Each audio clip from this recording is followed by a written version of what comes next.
ए पासे नासरीन घोसपुर का खबर शामिल कनासी। घोसपुर बरसा तंगवाणी पुलिस जो मुकाबलो जुड़तू करार सईद के गिरफ्तार करे मारण की दावा कई वही है। सईद सबजोई के तंगवाणी पुलिस ट्रैक्टर फुर इल्जाम में गिरफ्तार करे मारियो है। वारसन जो चवण है त तंगवाणी पुलिस दौरानी महरवासी सईद सबजोई जो लाश कंधकोट अस्पताल पहुंचायो। तंगवाणी पुलिस मुकाबलो जानाए सईद सबजोई के मारण की दावा कई हुई।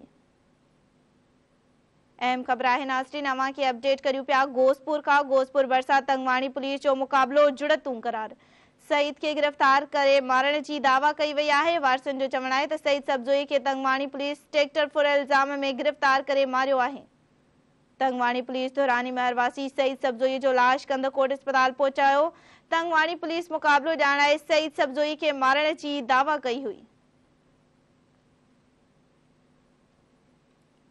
अहम खबर है नासरीन अवां के अपडेट करियो पिया। घोसपुर बरसा तंगवाणी पुलिस जो मुकाबलो जुड़तू करार सईद के गिरफ्तार करे मारण की दावा कई वही है। सईद सबजोई के तंगवाणी पुलिस ट्रैक्टर फुर इल्जाम में गिरफ्तार करे मारियो है। वारसन जो चवण है त तंगवाणी पुलिस दौरानी महरवासी सईद सबजोई जो लाश कंधकोट अस्पताल पहुंचायो।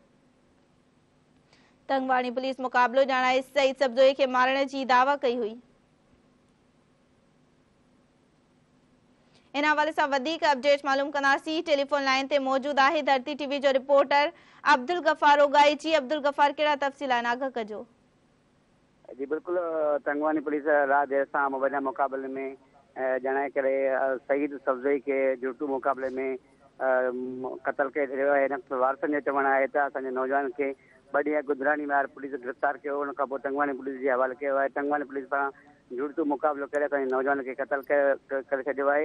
हिन जो त असां ग़रीब मिसकिन माण्हू असांजे कंहिं बि थाणे ते केस दाख़िल न आहे। हू ग़रीब मिसकिन मज़दूरी कंदो ट्रैक्टर ते। SSP खां मुतालबो कयो त असां इंसाफ़ फराहम कयो वञे। जी ठीक है अब्दुल गफार अमां जी मेहरबानी।